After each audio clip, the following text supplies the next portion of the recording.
जिज्ञासु मित्रों, बहुत बहुत अभिनंदन है। स्वागत है आप सभी का दिव्य सृजन में। और प्रत्येक दिवस की भांति आज फिर हम यहाँ पर यह लाइव चर्चा का यह कार्यक्रम श्रीमद् भगवद गीता पर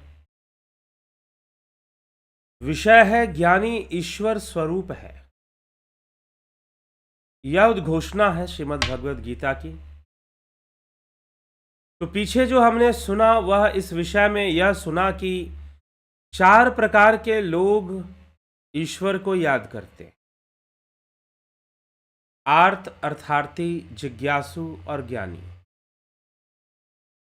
आर्त जो दुख के समय याद करते हैं, अर्थार्थी जो सुख के लिए याद करते हैं, जिज्ञासु जो जानना चाहते हैं लेकिन जान नहीं पाए हैं, और ज्ञानी जो जान चुका है। ज्ञानी जो जान चुका है कि यह ईश्वर तत्व क्या है, सनातन तत्व क्या है, ब्रह्म तत्व क्या है, इसका ज्ञान उसे हो चुका है। तो अब श्री भगवान कहते हैं कि ये चारों प्रकार के जो भक्त हैं, ये चारों ही बड़े उदार हैं, अच्छे हैं, लेकिन मुझे तो ज्ञानी ही प्रिय है। ज्ञानी मुझे प्रिय है, मैं ज्ञानी को अत्यंत प्रिय हूं। तेषाम ज्ञानी नित्ययुक्त एक भक्तिर विशिष्यते, प्रियो ही ज्ञानिनो अत्यर्थमहम सचम मम प्रियः। उन 4 भक्तों में मुझ में निरंतर लगा हुआ अनन्य भक्ति वाला वह ज्ञानी श्रेष्ठ है, क्योंकि ज्ञानी भक्त को मैं अत्यंत प्रिय हूं और वह मुझे अत्यंत प्रिय है। वैसे तो प्रेम बहुत तरह के लोग ईश्वर से, परमात्मा से करते हैं, लेकिन ज्ञानी ही क्यों प्रिय है? तो कल की चर्चा में हमने यह चर्चा कर ली है कि ज्ञानी ही क्यों प्रिय है। सीधी सी बात है, संक्षेप में मैं आज भी इसको कहूंगा, क्योंकि इस विषय को समझने के लिए भी इस बात को समझना जरूरी है कि ज्ञानी ही क्यों प्रिय है।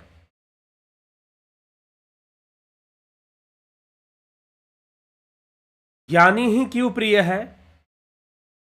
तो ज्ञानी जो प्रिय है उसके पीछे कोई तो कारण होगा।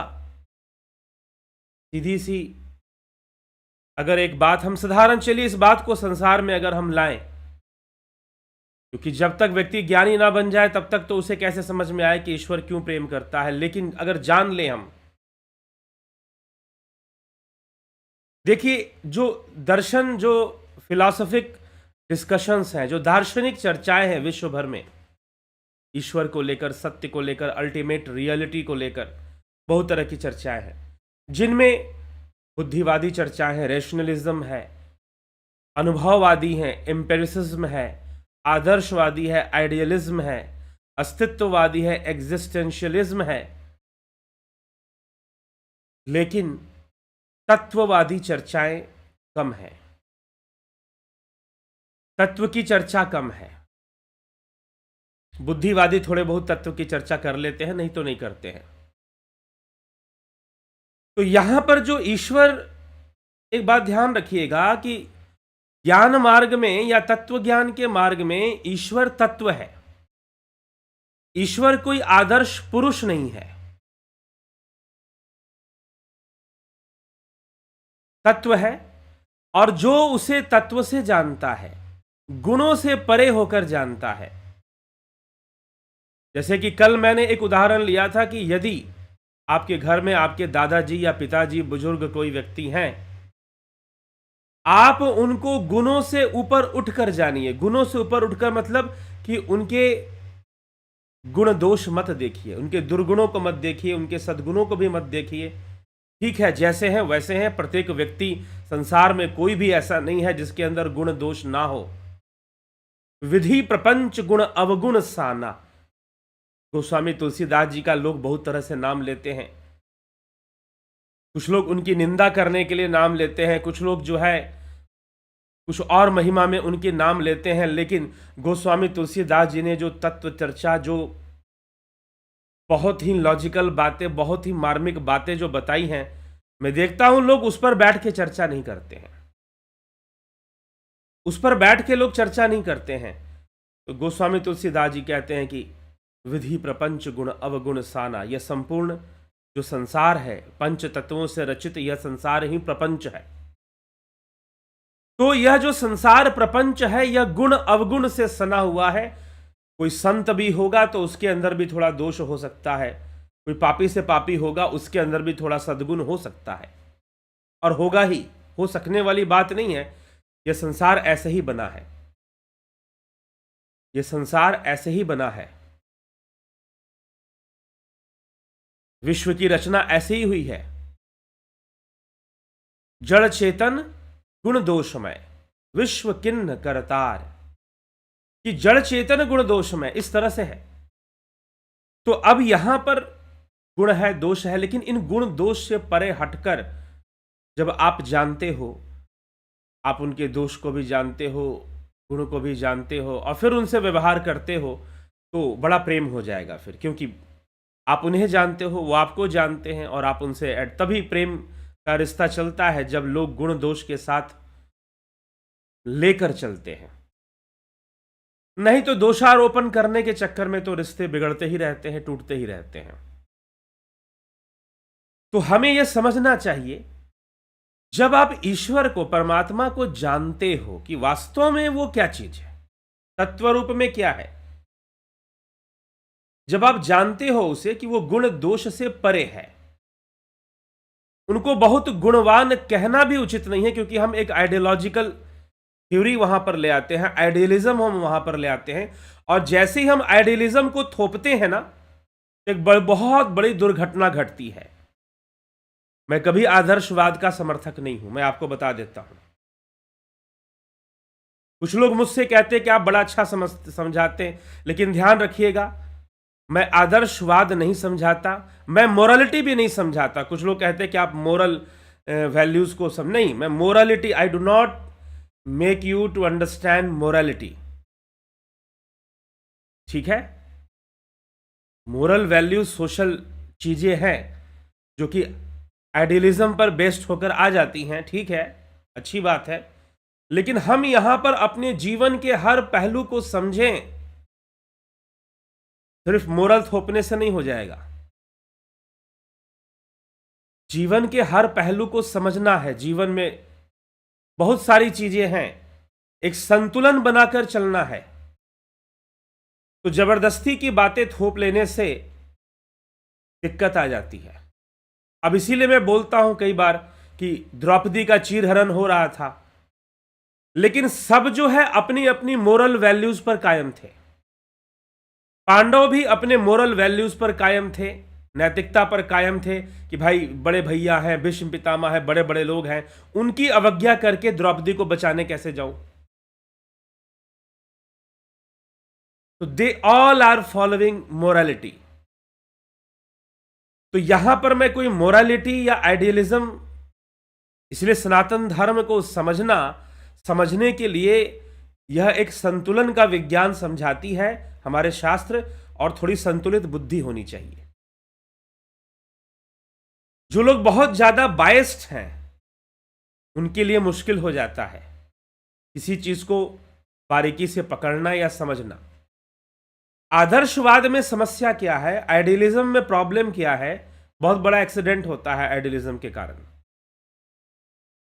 यह आपको व्यवहारिकता से तोड़ देता है। इसलिए जितने भी contemporary philosopher, specially in western philosophy, Indian philosophy की बात मैं नहीं कर रहा हूं, वेस्टर्न फिलॉसफी की, पाश्चात्य दर्शन में जो वेस्टर्न फिलॉसफर, जो कंटेम्पररी वेस्टर्न फिलॉसफर्स थे, चाहे वो रसेल हो, विटजेंस्टाइन हो, किर्केगार्ड हो, और सात्र हो, निश्चय हो, इस सारे जो फिलॉसफर थे, इनमें से कई फिलॉसफर एग्जिस्टेंशियलिस्ट थे, अस्तित्ववादी थे। आपने आदर्श की स्थापना कर कर मनुष्य को क्या दिया, मनुष्य को क्या मिला, एक आम आदमी को क्या मिला, उसके अस्तित्व को क्या मिला। इसलिए सबसे ज्यादा महत्व उसके अस्तित्व को दीजिए। तो इसीलिए वो सारे के सारे फिलॉसफर कहलाए एग्जिस्टेंशियलिस्ट, अस्तित्ववादी दार्शनिक कहलाए। वो अति व्यवहारिक हुआ करते थे, व्यवहारिक होना जरूरी भी है थोड़ा। तो सनातन धर्म दर्शन की विशेषता है कि यह व्यवहारिकता से चलता है। आपको कुछ ना कुछ विधि देता है, योग देता है कि आप उसका अभ्यास करो और आप आगे बढ़ो। लेकिन जब ज्ञानी भक्त की बात हो रही है यहां पर, तो यह जो ज्ञानी भक्त है यह आदर्श से ऊपर है। आदर्श से ऊपर क्या है? तत्व है। तत्व सबसे ऊपर रखा गया है। भारतीय दर्शन में तत्व ज्ञान को सबसे बड़ा ज्ञान माना गया है, और तत्व ज्ञान का सही सही अर्थ लोग नहीं समझते। और ऐसी संस्थाएं हैं हमारे देश में जो तत्व ज्ञान, ब्रह्म ज्ञान की चर्चा करती हैं, और उनके मूर्ख मूर्ख अनुयायियों को लगता है कि उन्हें तत्व ज्ञान हो गया है या ब्रह्म ज्ञान हो गया है। उनकी समस्या यह है। तो तत्व ज्ञान होना, तत्व कोई आदर्श नहीं है, कोई आइडियल चीज नहीं है वो। हां, हम आदर्श कह सकते हैं। जब हम भगवान राम की बात करते हैं तो राम एक आदर्श है। लेकिन तत्व की ओर जब हम जाते हैं, राम का तत्व क्या है, शिव का तत्व क्या है, तो सबका तत्व एक ही है, ब्रह्म।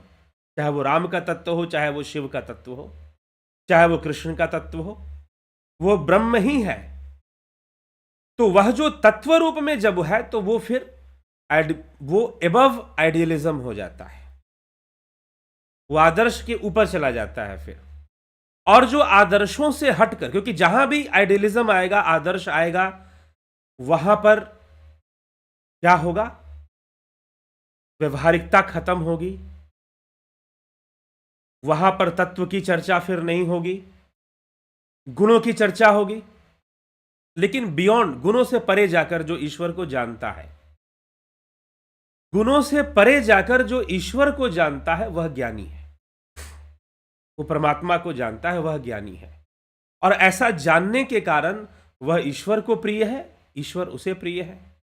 और इसीलिए भगवान कहते हैं कि सबसे प्रिय तो ज्ञानी ही है। अब वो आगे कहते हैं कि ज्ञानी का फिर जो ऐसा जानता है उसकी स्थिति कैसी है।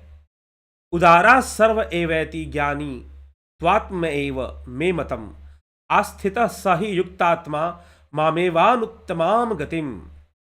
पहले कहे हुए सबके सब चारों ही भक्त उदार हैं, परंतु ज्ञानी तो मेरी आत्मा है। वो ज्ञानी मेरी आत्मा स्वरूप, मतलब स्वरूप है। ज्ञानी तो मेरा ही स्वरूप है, ऐसा मेरा मत है। कारण कि वह मुझसे अभिन्न है, मैं उससे अभिन्न हूं। जिससे श्रेष्ठ दूसरी कोई गति नहीं है, वह मुझ में ही दृढ़ स्थित और सर्वश्रेष्ठ गति को प्राप्त करने वाला ज्ञानी है। क्यों? क्योंकि वह तत्व से जान चुका है, और वास्तव में तत्व ही तत्व में लीन होता है, तत्व ही तत्व में लीन हो जाता है।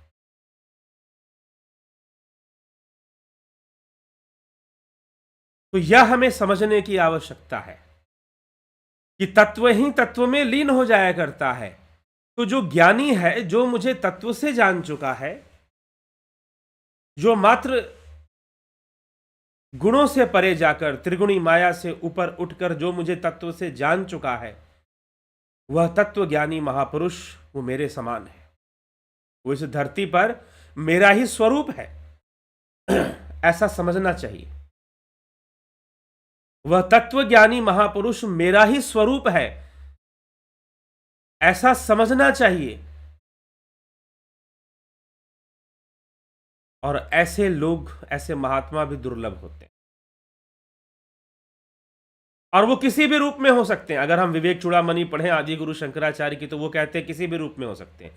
हो सकता है कोई बहुत बड़ा तत्वज्ञानी भिखारी रूप में बैठा हो सकता है राजा की तरह बैठा, हो सकता है किसी दूसरे व्यापारी या गृहस्थ की तरह बैठा हो, और हो सकता है साधु संतों के वेश में भी हो।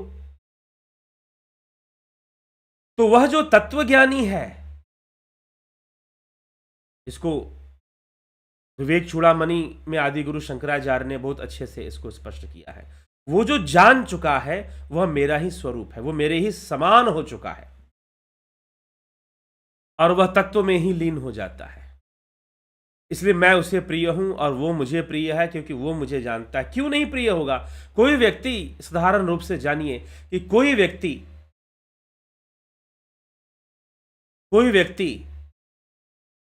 आपका प्रिय कब होगा? मान लीजिए आपका कोई दास है, नौकर है, कोई छोटा भाई है। आपका प्रिय कब होगा? जब आपके गुण अवगुण उसे सब पता होंगे और गुण अवगुण पता होने के बाद भी वो आपका साथ दे रहा होगा, क्योंकि वह गुण और अवगुण से ऊपर उठकर आपके साथ रिश्ता जोड़ चुका है। गुण अवगुण से ऊपर उठकर आपका साथ दे रहा होगा।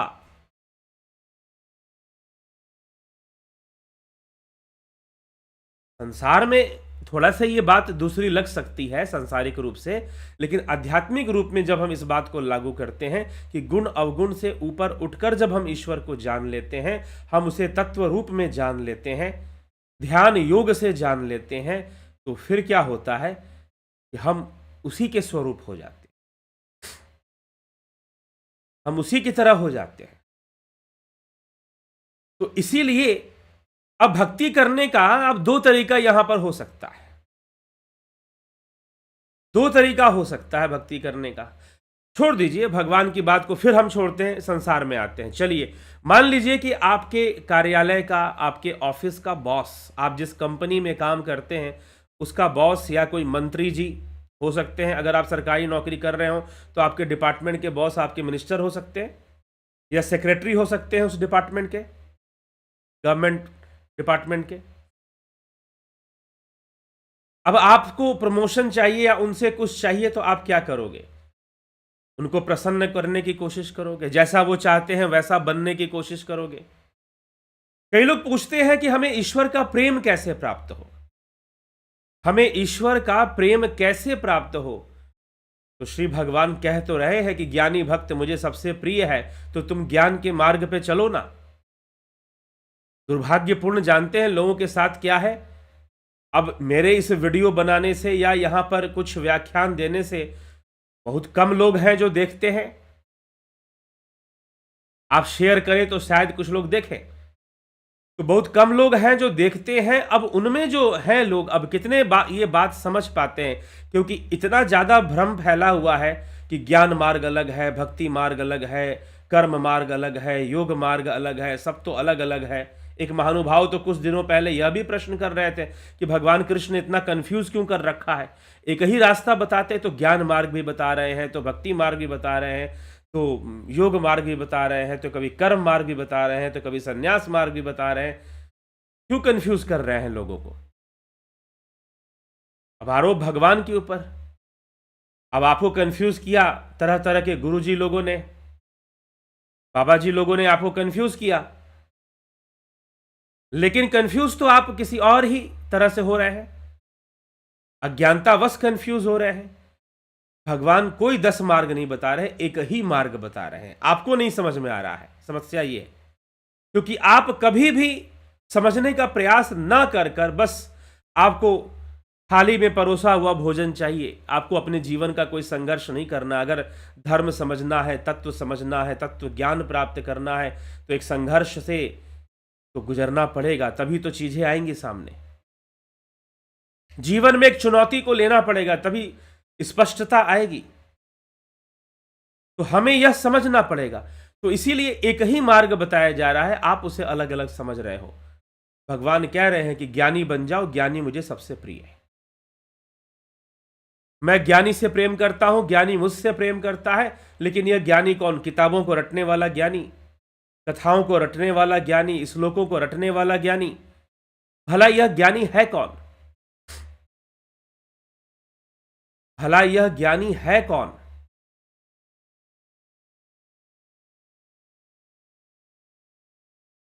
तो यह आप समझकर चले, यह ज्ञानी कौन है। ज्ञानी बनना पड़ेगा।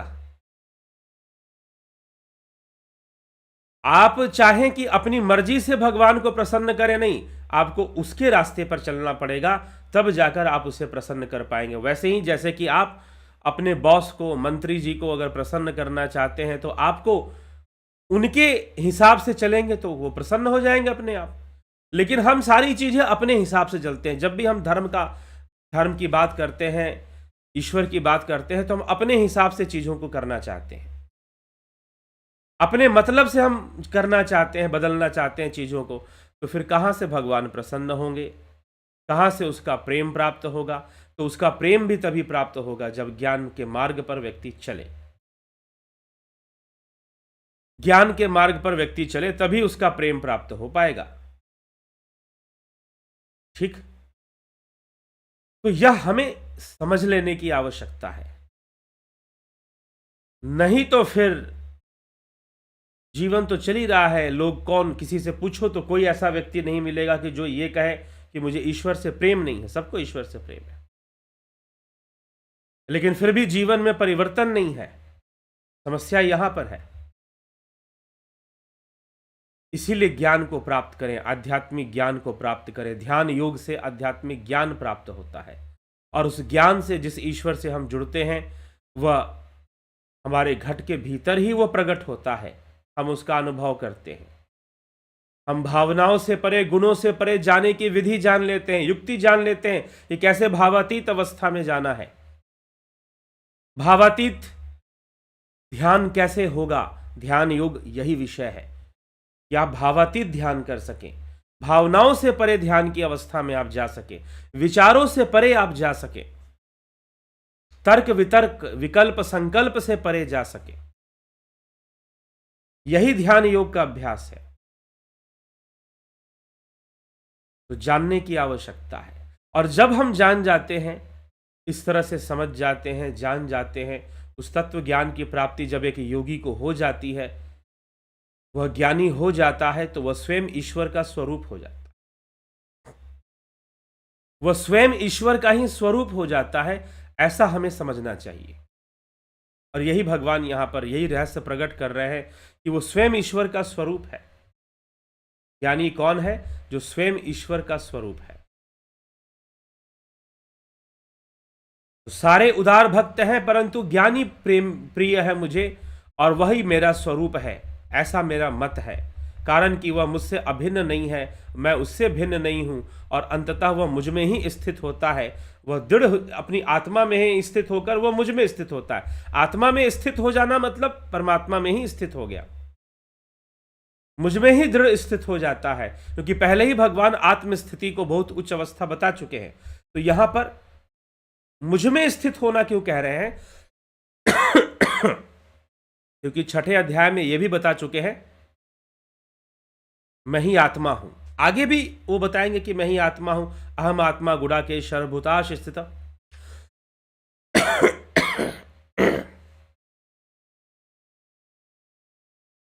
मैं ही आत्म स्वरूप हूं। तो उस आत्मा को जान लेना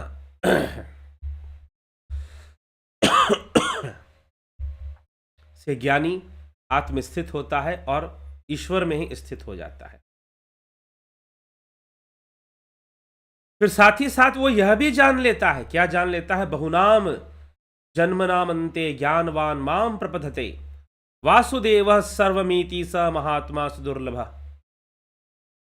बहुनाम जन्मनाम अंते, बहुत जन्मों के अंत में, अर्थात मनुष्य जन्म में, सभी योनियों से निकलकर मनुष्य जन्म में, लेकिन अगर मनुष्य जन्म में भी कर्मों की निकृष्टता को प्राप्त हुआ तो फिर से पशु योनि में जा सकता है। अंत जन्म में, मनुष्य जन्म में सब कुछ परमात्मा ही है। इस प्रकार से सर्वम वासुदेवः, सर्वम वासुदेवः, सब कुछ वह वासुदेव ही है, सब कुछ वह परमात्मा ही है, जो जगत को ही ब्रह्म जान लेता है। इस प्रकार ज्ञानवान मेरे शरण होता हुआ वह महात्मा अत्यंत दुर्लभ है, जो इस जगत को ही ब्रह्म जान लेता है। फिर से आ जाओ विवेक चूड़ामणि। 11 बजे प्रतिदिन आपको 11 बजे विवेक चूड़ामणि पर व्याख्यान मिलता है इसी चैनल पर। तो जन्म से ही जान लो, जन्म के अंत में, मनुष्य जन्म में वो जान लेता है कि यह संपूर्ण जगत ही ब्रह्म है।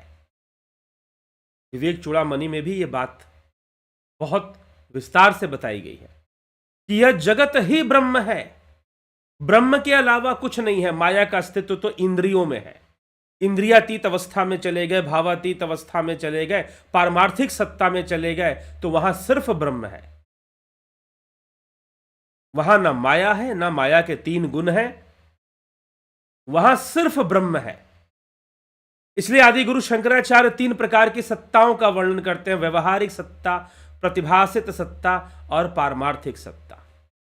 व्यवहारिक सत्ता में माया है, व्यवहारिक सत्ता में प्रकृति और पुरुष है, लेकिन पारमार्थिक सत्ता में मात्र पुरुष पुरुष है, मात्र ब्रह्म ब्रह्म है, चैतन्य चैतन्य है। व्यवहारिक सत्ता में तीन गुण काम कर रहे हैं, इंद्रियां काम कर रही हैं, और इंद्रियों का माया जाल काम कर रहा है कि गो गोचर जह लगमन जाई सो सब माया जानहु भाई। यही तो माया है कि जहां जहां आपकी सेंसेस जाती हैं, wherever your senses goes, it is maya, it is illusion. जितना भी परसेप्शन है उसको माया कहा गया है, इंद्रियों से होने वाले। यह व्यवहारिक सत्ता है, यहां पर माया है, यहां संसार है।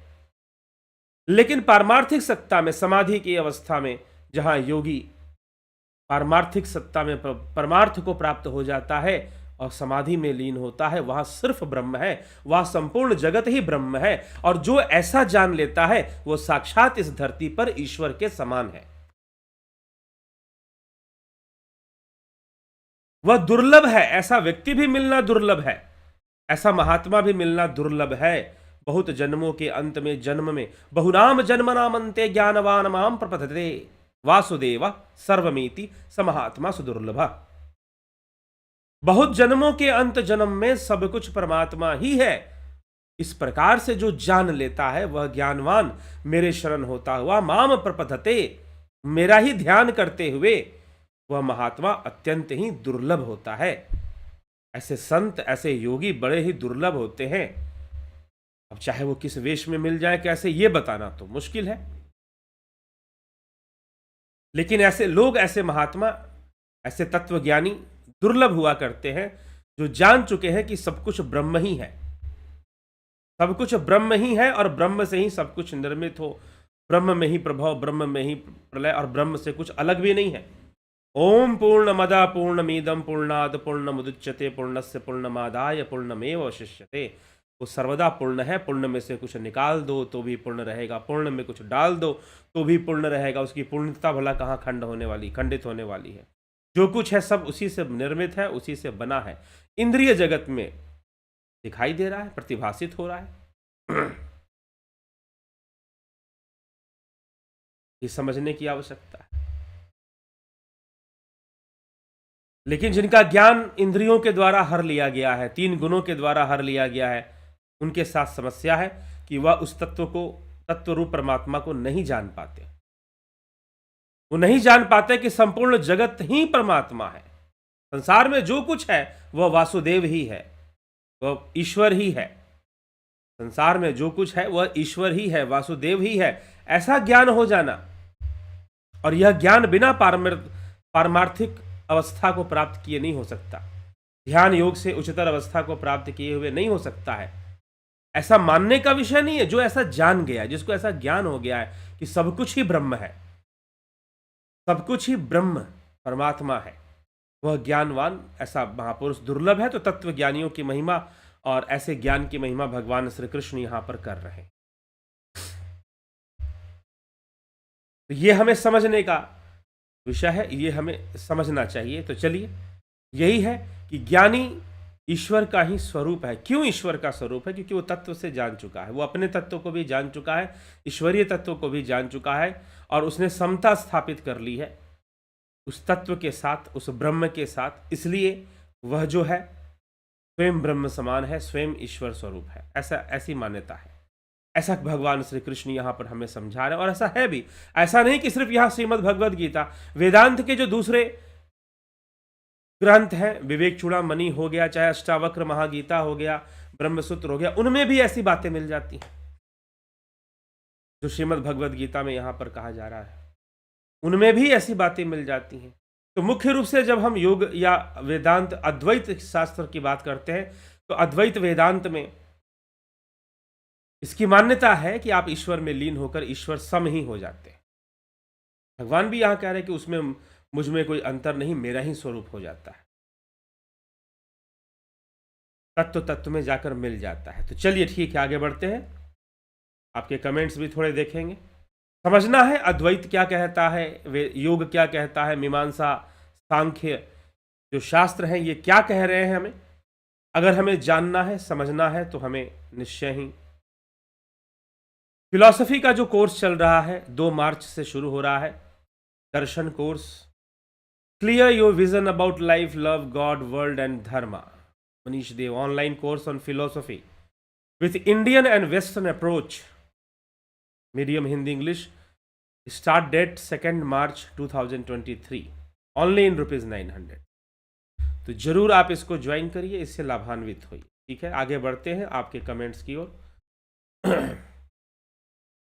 नवज्योति नाथ जी, गंभीर शाह जी, शंकर प्रसाद जी, संतोष कुमार, कमलेश खैरनर, विनोद के सूद, अवधेश कुमार जी,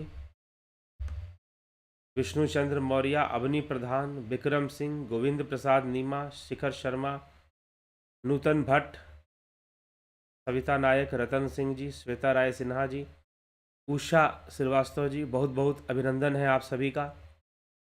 किशोर वैद्य जी, AK त्यागी जी, अमन कक्कर जी,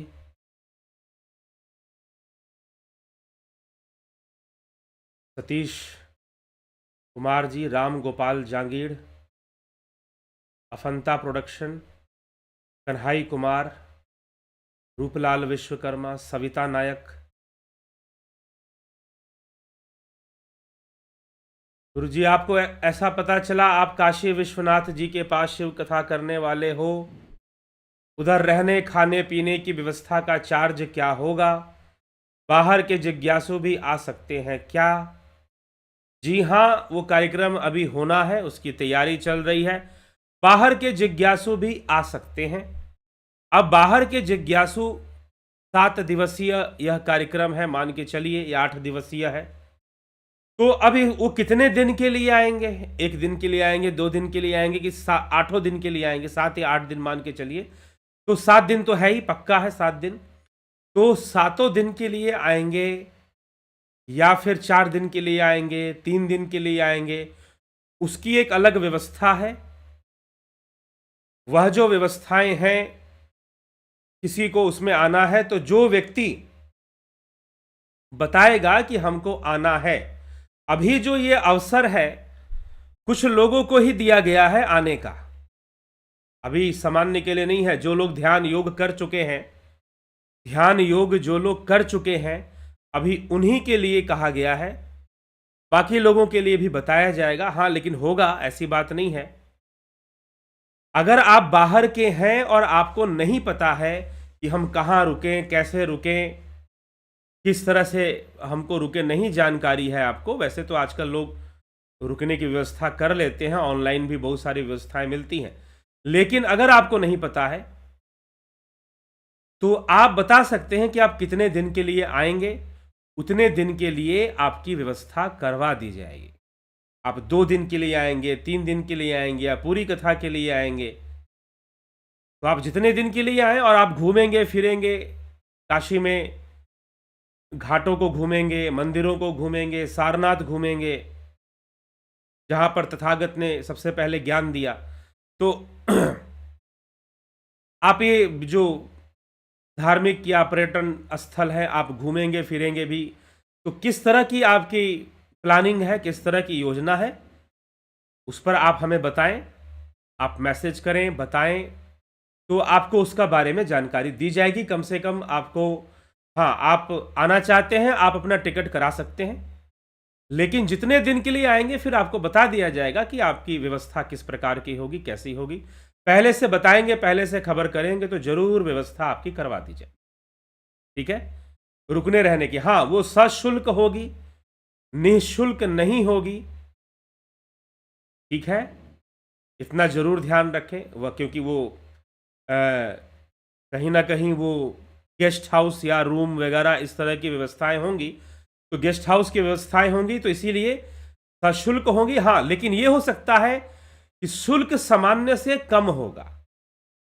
शुल्क जो है वो सामान्य से, वैसे आप बुकिंग करेंगे तो आपको उसी होटल में शायद या उसी गेस्ट हाउस में आपको महंगा पड़े, तो उसको थोड़ा सस्ता में आपको मिल सकता है, ये लाभ आपको मिल सकता है। तो व्यवस्था कैसी होगी, कौन कितने दिन के लिए आएगा, उस पर निर्भर करता है।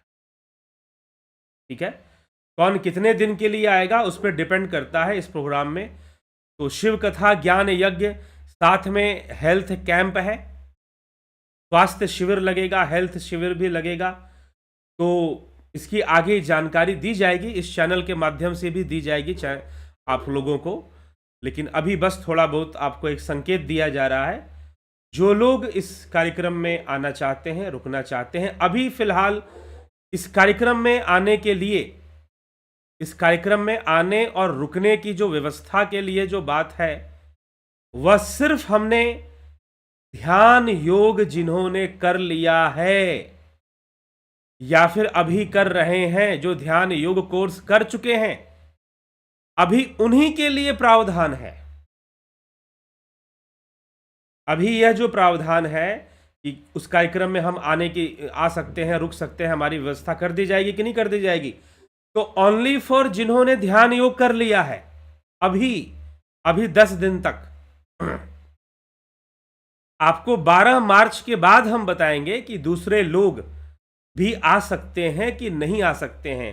लेकिन अभी जो प्रावधान आपको दिया गया है कि ऐसा कार्यक्रम कुछ वाराणसी में एक समागम होने वाला है, एक कथा का समागम एक होने वाला है, उसमें ध्यान योग भी चलेगा, हेल्थ कैंप लगेगा, स्वास्थ्य शिविर, चिकित्सा का कार्य भी उसमें चलेगा और उसका लाभ आप सभी उठा सकते हैं वाराणसी में। अगर आप वाराणसी के बाहर के हैं और आपने ध्यान योग कोर्स कर लिया है तो आप आ सकते हैं। आने के पहले जो है आप बताएं कि आप कितने दिन के लिए आएंगे। हो सकता है कि किसी को 2 दिन का समय मिले तो भाई 2 दिन के लिए मैं आऊंगा, 3 दिन के लिए मैं आऊंगा या आऊंगी, तो इट्स योर चॉइस।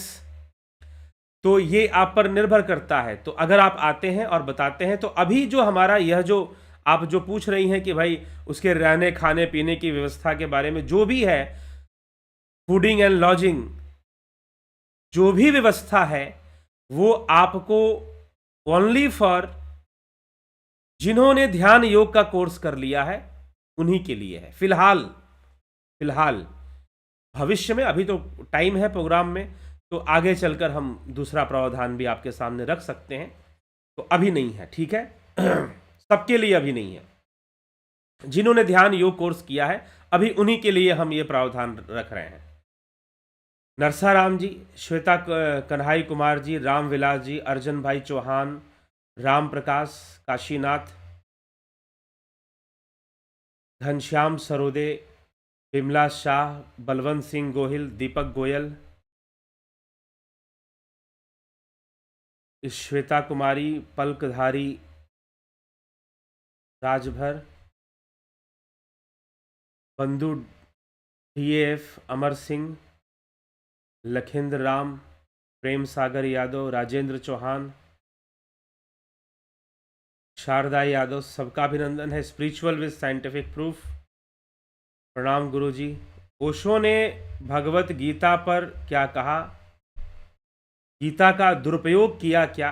हो सकता है, पता नहीं। मैंने बहुत सुना है ओशो को, लेकिन फिर भी बहुत गहराई नहीं, एक जो है हार्डकोर फॉलोअर की तरह मैंने नहीं सुना है ओशो को।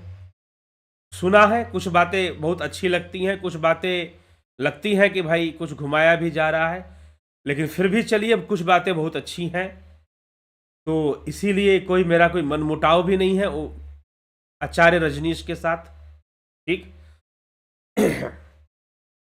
तो इसीलिए उन्होंने दुरुपयोग किया है या नहीं किया है, इसकी मैं सही जानकारी आपको नहीं दे सकता, because I do not know कि उन्होंने दुरुपयोग किया है कि नहीं किया है। पूरा सुनिए, हो सकता है सदुपयोग किया हो, दुरुपयोग ना किया हो।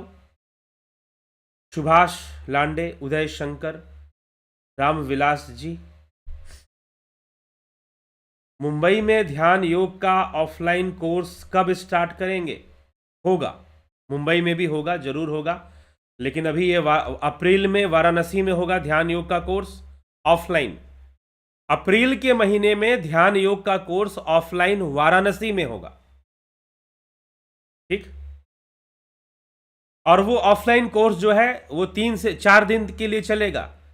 तो जो सिर्फ कोर्स करना चाहते हैं उनको पूरे दिन के लिए आने की जरूरत नहीं है, वो मात्र 14, 15, 16 3 दिन के 4 दिन के लिए आ जाए, 13, 14, 15, 16 इतने दिन के लिए आ जाए तो वो ध्यान योग का कोर्स कर लेंगे। ठीक। लेकिन मुंबई में भी ध्यान योग का कोर्स चलेगा, ऑफलाइन भी चलेगा, तो आपको बताया जाएगा। राकेश चंद्र शर्मा जी, कृपया कुछ तत्वदर्शियों के ज्ञानियों के उदाहरण देकर समझाने का कष्ट करें। तत्वदर्शी जैसे कि राजा जनक हुए। ठीक। तत्वदर्शी जैसे कि हम श्री श्यामाचरण लाहिड़ी महाशय, ठाकुर रामकृष्ण परमहंस की बात करते हैं, ऐसे कई तत्वदर्शी हुए। ठीक। उदाहरण जो है, उदाहरण से बेहतर है कि आप ये समझें कि तत्व क्या चीज है और तत्व तक पहुंचा कैसे जा सकता है, उस मार्ग को जाने। क्योंकि कोई एक दो उदाहरण से यह नहीं संभव होगा। अगर आप शास्त्र सम्मत उदाहरण समझना चाहते हैं तो तत्वदर्शी राजा जनक और सुखदेव मुनि, उनके शिष्य हुए बाद में। सुखदेव मुनि तपस्या कर कर भी तत्वदर्शी ना हो पाए थे, राजा जनक तत्वदर्शी थे। राजा जनक तत्वदर्शी थे। तो इस तरह से तत्वदर्शी की चर्चा यहां पर। तत्वदर्शी समझना चाहते हैं तो सांख्य को भी कपिल मुनि, जिन्होंने अपनी ही माता देवहूति को तत्व का ज्ञान कराया। ठीक। तो कपिल मुनि भी तत्वदर्शी थे। और भी कई योगी, कई महापुरुष, कई सिद्ध जिनको हम कह सकते हैं वो तत्वदर्शी थे। उनके जीवन जीने का जो ढंग था वो बदल जाया करता है, कुछ अलग दृष्टिकोण से दुनिया को देखते हैं, शायद ज्यादा सही दृष्टिकोण से देखते हैं, ज्यादा परिपक्व दृष्टि से देखते हैं।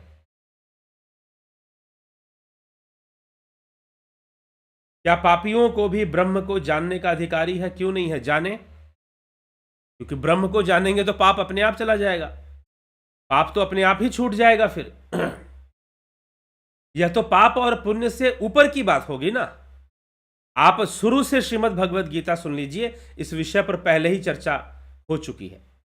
यहां तक भगवान कहते हैं कि अर्जुन, इस समय तू पाप और पुण्य का ध्यान मत कर।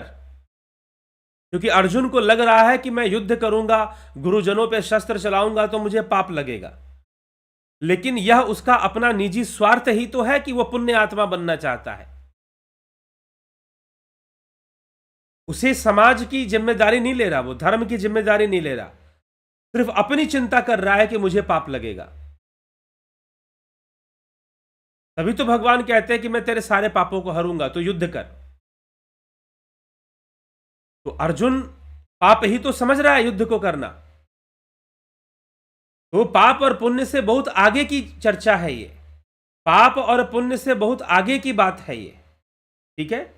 पिंटू VSV जी, पाप और पुण्य दोनों ही बंधन है, कर्म है, कर्म बंधन है, तो पाप भी बंधन है, पुण्य भी बंधन है। ठीक। तो यह हमें समझने की आवश्यकता है। चलिए, तारक डेजी, बहुत अभिनंदन है तारक जी आपका। नीतीश सिन्हा जी, बहुत अभिनंदन है। तो जो भी इस कार्यक्रम में आना रुकना चाहते हैं और ध्यान योग जिन्होंने कर लिया है, only for them now, only for them. ठीक। तो जो भी ऐसा कार्यक्रम है उसकी जानकारी लेना चाहते हैं, व्यक्तिगत संपर्क कीजिए। ऑफलाइन कार्यक्रम, ऑफलाइन के लिए अभी अप्रैल के लिए जो है अभी हमने उसकी ऑफलाइन के लिए हमने लेना नहीं शुरू किया, लेकिन जल्द ही मार्च में आपको सूचना मिल जाएगी कि अप्रैल महीने में जो वाराणसी में, काशी में जो ऑफलाइन कार्यक्रम होने वाला है, अगर उसको आप ज्वाइन करना चाहते हैं तो आप ज्वाइन कर सकते हैं, उसके लिए आपको जानकारी दी जाएगी। ठीक। तो चलिए आगे बढ़ते हैं और कार्यक्रम को, आज के कार्यक्रम को अब विराम देंगे। कल फिर मिलेंगे 9 PM लाइव चर्चा में। आप सब जुड़ें, सब बने रहें और इस कार्यक्रम को, इस मुहिम को आगे बढ़ाते रहें। सर, वर्तमान में भी जनक सुखदेव जी जैसे क्यों, वर्तमान में क्या ऐसा है कि नहीं हो सकते? आप एक बात बताइए कि वर्तमान में भी जनक सुखदेव जैसे तत्वदर्शी ज्ञानी हैं। मुझे एक बात बताइए कि ऐसा क्या है कि नहीं हो सकते हैं? हाँ, अगर आप मुझसे पूछेंगे राकेश चंद्र शर्मा जी कि आज वर्तमान में बताइए कि तत्वदर्शी कौन है, तो हर व्यक्ति की अपनी निजता है, उसकी अपनी प्राइवेसी है। मैं उसका नाम उसकी अनुमति के बिना नहीं ले सकता। ठीक है? तो अब ये जो प्रश्न बन रहा है ना राकेश जी, व्यर्थ बन रहा है। अब व्यर्थता की ओर आप जा रहे हैं। अगर वर्तमान में भी तत्वदर्शी होंगे तो मैं आपको उसका नाम थोड़ी ना बताने आ रहा हूं। ठीक, अगर भगवान कृष्ण भी नाम ले रहे हैं तो वर्तमान वालों का नहीं ले रहे हैं, पीछे वालों का ले रहे हैं, पहले वालों का ही नाम ले रहे हैं। कपिल मुनि का ले रहे हैं, जनक का ले रहे हैं वो नाम। हालांकि जनक वर्तमान में भी एक राजा जनक थे और पहले भी जनक हो चुके थे, क्योंकि जनक एक पदवी, मिथिला के जो राजा होते थे उनको जनक कहा जाता था। और जो शास्त्र ज्ञान से, तत्व ज्ञान से संपन्न होते थे वही राजा बन भी पाते थे, मात्र शस्त्र से नहीं, शस्त्र और शास्त्र दोनों में जो निपुण होते थे, जो शस्त्र शास्त्र दोनों में निपुण होते थे वही राजा बन पाते थे। तो इतिहास में है और वर्तमान में है। वर्तमान में तो आपको खुद ही मेहनत करना पड़ेगा कि भाई कौन तत्व ज्ञान की बात कर रहा है, कौन तत्व ज्ञान की ओर ले जाने की चर्चा कर रहा है। तो जो तत्व ज्ञान की ओर ले जाने की चर्चा कर रहा है, आप चलिए उस मार्ग पर, अगर आपको मार्ग दिया जा रहा है, बताया जा रहा है तो। लेकिन क्या कुछ चमत्कार की तरह ढूंढते हैं कि चुटकी बजाकर कोई तत्व ज्ञानी मुझे मिल जाए और सिर पे हाथ रख दे और मेरे बस काम हो जाए? अगर ऐसा सोचते हैं तो ऐसा विकल्प तो अर्जुन के पास भी नहीं था। अर्जुन के लिए भी कहा जा रहा है, अर्जुन तुझे अभ्यास करना। आगे भी अभी इसी 7वें अध्याय में अभ्यास के बारे में फिर से भगवान कृष्ण बताएंगे कि अभ्यास का क्या इंपॉर्टेंट है। जब अर्जुन को कहा जा रहा है तुझे अभ्यास वैराग्य से जुड़ना पड़ेगा, प्रैक्टिस करनी पड़ेगी, तो शॉर्टकट का कोई रास्ता जब अर्जुन के लिए नहीं था, साक्षात कृष्ण सामने थे, तो हमारे सामने कैसे हो सकता है? तो हम इस तरह से अगर किसी तत्वदर्शी को ढूंढेंगे तो वो मिलने वाला नहीं है कि कोई चमत्कारी की तरह कुछ कर दे और सीधा हमें उस ब्रह्म में लीन कर दे। हमें मेहनत करनी पड़ेगी, शायद साधना करनी पड़ेगी उतनी कि संसार से भी ज़्यादा। संसार में हमें धनवान बनने के लिए, संसार में सुखी बनने के लिए हमें बहुत कर्म करना पड़ता है, उससे भी अधिक साधना हमें करनी पड़ती है उस ब्रह्म तक पहुंचने के लिए। ठीक है? और उतनी तीव्र प्यास भी होनी चाहिए कि जैसे एक व्यक्ति के मुंडी को, उसके सिर को पानी में डुबाया जाए तो वो तड़पने लगेगा ऑक्सीजन के लिए, एयर के लिए, हवा के लिए, वैसे ही उसके अंदर एक तड़प भी हो कि मैं उस तत्व को जानूं, उस ब्रह्म को जानूं। ठीक है?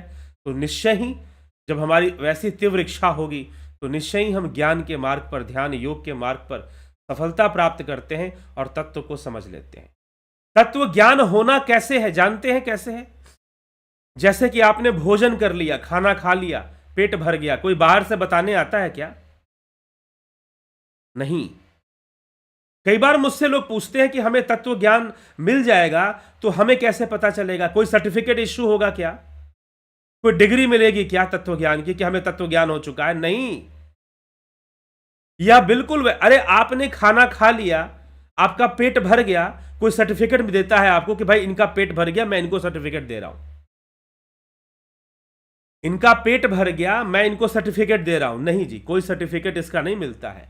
तत्व ज्ञान ऐसी चीज है, जब उस आनंद की अनुभूति हो जाएगी ना, जब शून्य में आप जाओगे, डिसॉल्व होने लगोगे, तो जो आनंद की अनुभूति बननी शुरू होती है ना, वो बताता है कि आप तत्व से जुड़ रहे हो। हम भोजन करते हैं तो हमारा पेट भरने लग जाता है, मन पे प्रसन्नता आती है, तो उससे पता चलता है कि हाँ हमने भोजन कर लिया, हमारा पेट भर गया। ठीक है? तो ये इस तरह से हमें समझ, तत्व ज्ञान का कोई सर्टिफिकेट नहीं होता। तत्व ज्ञान इन आंखों का विषय नहीं है कि कहीं पर लिखा हुआ मिल जाएगा या हमें पता चल जाएगा। ना, ये तो अंतर्घट का विषय है, यह तो अंतर्मुखी होने का विषय है, ये तो ध्यान में लीन होने का विषय है।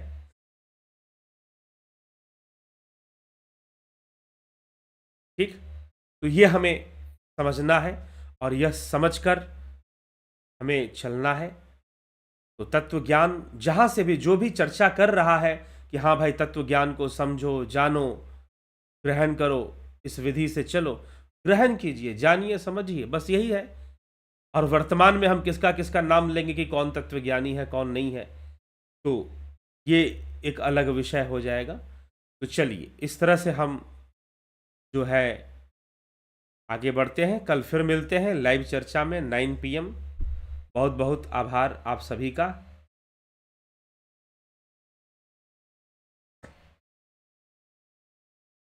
काशी में 4 दिवसीय ध्यान योग अटेंड करने के लिए नियम और शुल्क से अवगत कराने का कष्ट करें। जुड़े रहें, मिल जाएगा आपको, सूचना मिल जाएगी कि काशी में जो ऑफलाइन ध्यान योग होने वाला है उसके लिए 4 दिन के लिए अगर आप वहाँ आना चाहते हैं और ध्यान योग कोर्स करना चाहते हैं तो क्या शुल्क है, क्या वो होगा, सारी चीज़ें आपको बता दी जाएंगी।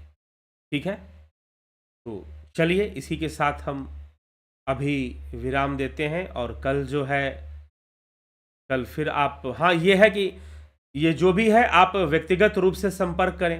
अगर आप ध्यान योग ऑफलाइन में करना चाहते हैं, वाराणसी में करना चाहते हैं, तो आप व्यक्तिगत रूप से संपर्क कीजिएगा तो आपको बताया जाएगा। ठीक है, कल इसके बारे में मैं कुछ लेकर आऊँगा, लेकिन सारी चीज़ें नहीं बताई जाएंगी। सारी चीज़ें एग्जैक्टली सिचुएशन क्या है, एग्जैक्टली शुल्क कितना लगना है, वो उन्हीं लोगों को, शुल्क तो लगना है इतना पक्का मान लीजिए, लेकिन उन्हीं लोगों को बताया जाएगा जो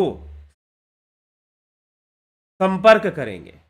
व्यक्तिगत रूप से बताया जाएगा। यहां पर पूरी तरह से फुल अनाउंसमेंट यहां पर नहीं होगा कि कितना शुल्क लग रहा है, क्या लग रहा है। आप करना चाहते हैं ऑफलाइन, आप बताइए, क्योंकि प्रत्येक व्यक्ति के साथ अलग अलग सिचुएशन है। ऑफलाइन में यही समस्या होती है, वो किसी एक स्थान पे है, वहां आ सकते हैं, नहीं आ सकते। आप कहाँ रहते हैं? काशी में हो रहा है तो क्या आप प्रयाग में रहते हैं? क्या आप गया में रहते हैं? क्या आप पटना में रहते हैं? क्या आप गोरखपुर में रहते हैं? क्या आप जौनपुर में रहते हैं? क्या आप आजमगढ़ में रहते हैं? तो भैया आपके लिए क्या दिक्कत है? आप इन सभी जगहों से वाराणसी की कहीं से 2 घंटा, कहीं से 3 घंटा, कहीं से 4 घंटा, कहीं से 5 घंटे का रास्ता है। ठीक है, लेकिन क्या आप भोपाल में रहते हैं? क्या आप मुंबई में रहते हैं? क्या आप बेंगलोर में रहते हैं? तो फिर बात बदल जाएगी। तो व्यक्ति व्यक्ति का हिसाब किताब अलग हो जाएगा। ठीक है, समझ रहे हैं बात? तो इसीलिए अब आप कौन है, क्या है, आप नॉन हिंदी स्पीकिंग है, हिंदी स्पीकिंग है, हो सकता है कि आप तमिलनाडु से आ रहे हो, तो आपको फिर एक वो चाहिए होगा कि भाई मैं एक ऐसी जगह जहां पे मैं ट्रस्ट करके आराम से रह सकूं। तो अभी फिलहाल हम उन्हीं लोगों के रहने वाली जो व्यवस्था है, ध्यान योग जो कर चुके हैं उन्हीं के लिए प्रावधान है, और जो ध्यान योग करेंगे, जिनको ऑफलाइन ध्यान योग कोर्स करना है, उन्हीं के लिए है। तो निश्चय है कि खर्च तो लगेगा, क्योंकि ये ऑफलाइन है। ऑनलाइन ऑफलाइन का यही डिफरेंस है। हाँ, एक बात जान लीजिए कि जो ध्यान योग कर चुके हैं उनके लिए ध्यान योग का जो ऑफलाइन कोर्स है वह निःशुल्क होगा। जो लोग ध्यान योग कर चुके हैं, रहना खाना निःशुल्क नहीं होगा। ध्यान योग का कोर्स उनके लिए निःशुल्क होगा जो ध्यान योग कोर्स कर चुके हैं। ठीक है, बस आप इस तरह से इस बात को समझ लीजिए।